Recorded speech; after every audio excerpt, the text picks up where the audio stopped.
이강인의 차기 행선지가 잉글랜드 프리미어리그 무대로 좁혀질 가능성이 높아졌습니다. 가장 많은 관심을 보인 아틀레티코 마드리드가 사실상 이강인 영입 경쟁에 슬그머니 백기를 들었기 때문인데요. 스페인 매체 풋볼 에스파냐는 아틀레티코 마드리드는 지난 겨울부터 이강인을 강력히 원했지만 당시에도 바이아웃 금액이 걸림돌이었다. 구단 재정 때문에 이강인의 바이아웃 금액인 1,800만 유로는커녕 1,000만 유로도 지불하기 힘든 상황인 것으로 밝혀졌다며 이강인의 잉글랜드행을 점쳤습니다. 대다수 국내 팬들은 이강인을 둘러싼 숱한 이적설에도 같은 스페인 무대이면서 늘 챔피언스리그에 진출하는 강팀인 아틀레티코 마드리드 행을 간절히 기원했었는데요. 갑작스레 변심한 아틀레티코의 국내 팬들은 적잖이 당황하고 있습니다. 특히 세계적인 명장 시메오네 감독이 최근 본인을 향한 전술적인 비판을 정면 돌파하고자 이강인을 중심으로 한 포메이션까지 만들어 놓고 기다리고 있었다는 소문도 있었기에 아쉬운 반응도 잇따르고 있는데요. 한편 토트넘 레비 회장은 아틀레티코가 한 발 물러서자 회심의 미소를 짓고 있습니다. 이강인 영입 경쟁에서 뭐 하나 내세울 것 없단 최악의 상황에 오히려 경쟁팀이 하나 줄어들며 머부지리를 취했기 때문인데요. 현지에서도 챔피언스리그 진출 희망이 완전히 꺾인 아스톤 빌라전에서 토트넘이 노출한 치명적인 약점 때문에 본격적으로 이강인의 이름을 연호하고 있다는 후문입니다. 자세한 소식 일상일보에서 소개해드릴게요. 챔피언스리그 진출 가능성이 사라진 토트넘은 이제 유로파리그 진출 경쟁 또한 매우 험난해진 최악의 상황입니다. 아스톤 빌라 원정에 나선 토트넘은 전반전부터 답이 없는 경기력에 한 점차 리드를 당하는 것이 다행일 정도로 처참한 수준이었는데요. 이 정도의 심각한 문제에는 수만 가지의 원인이 있겠지만 전문가들은 특히 기본적인 빌드업 자체부터가 문제였다고 지적합니다. 토트넘 진영에서 공이 앞으로 전혀 나아가질 못했고 미드필더진은 공을 계속해서 뺏기며 위험한 상황을 초래했는데요. 그러다 보니 전방으로 적재적소 나아가야 할 위협적인 패스는 중요한 타이밍마다 한 템포씩 늦었고 이는 결국 9번이나 아스톤 빌라가 쳐놓은 옵사이드 트랩에 걸리는 결과로 이어지고야 말았습니다. 토트넘 공격수들의 라인 브레이킹이 좋지 않았던 상황도 있었지만 사실 대부분의 옵사이드는 패스 타이밍이 문제였는데요. 실제로 손흥민의 라인 브레이킹 움직임은 볼 결정력과 더불어 세계 최정 상급이라 평가받지만 이번 경기에 유독 빈번하게 옵사이드에 자주 걸리는 기이한 장면을 보여주었습니다.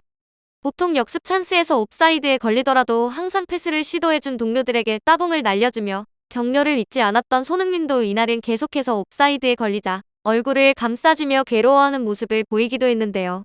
경기 후 이는 통계 자료로 적나라하게 드러났습니다. 토트넘의 패스맵을 보면 공이 전방으로 뻗질 못하면서 최전방에 있는 손흥민은 적절한 볼 배급을 받지 못한 채 고립된 모습을 보였는데요. 실제 경기에서 호이비에르와 스킵 등 토트넘의 미드필더진이 공을 뒤로 돌리기만 하거나 한 박자 늦은 패스로 손흥민의 라인 브레이킹을 옵사이드로 만들었기 때문입니다.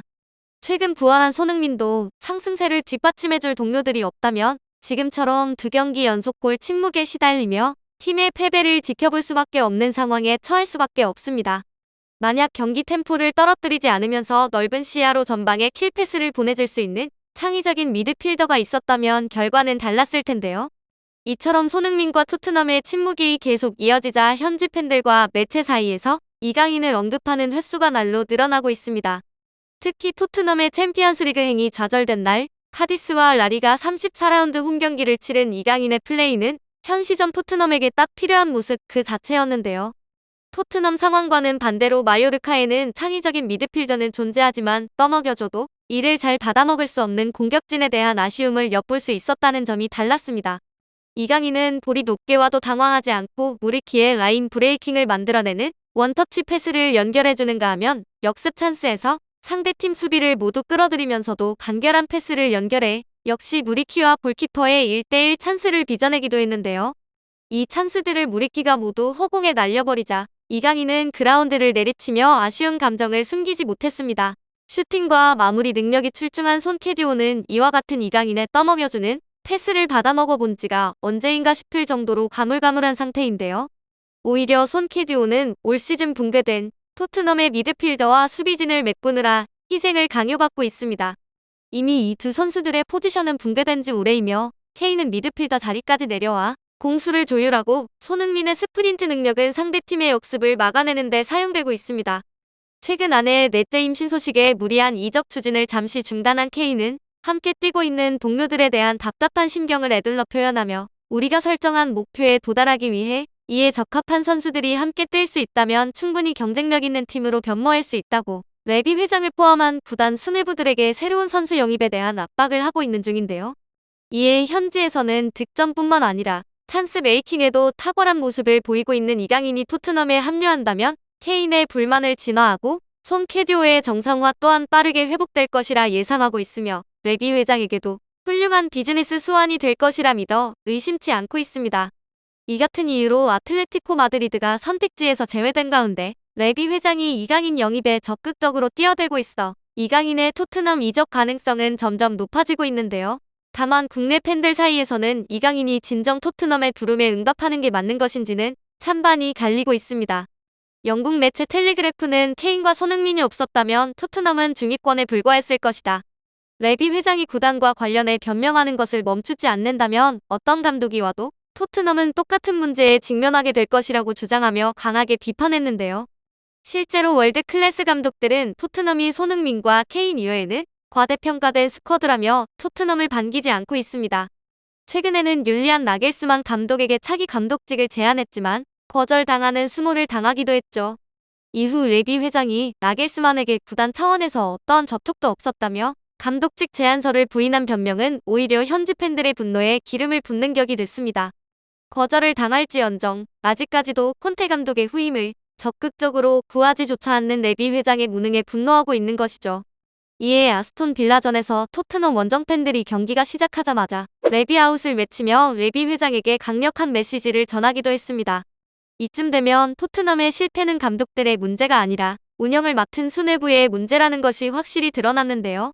이에 애초에 먼발치에서 이강인 영입을 호시탐탐 노리고 있던 아스톤 빌라가 아틀레티코 마드리드의 영입 포기 소식에 이어 토트넘 또한 이강인 측에서 자연스레 거부하는 장면을 기다리고 있다는 후문입니다.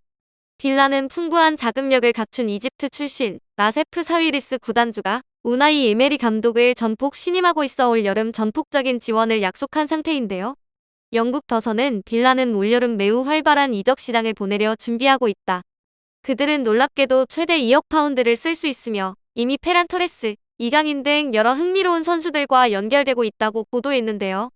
특히 라리가 시절 이미 겪어본 이강인의 활약을 토대로 팀의 이강인 영입을 요청한 것으로 알려진 에메리 감독은 이제 이강인 영입을 위한 마지막 설득 작업으로 성적에 집중하고 있습니다.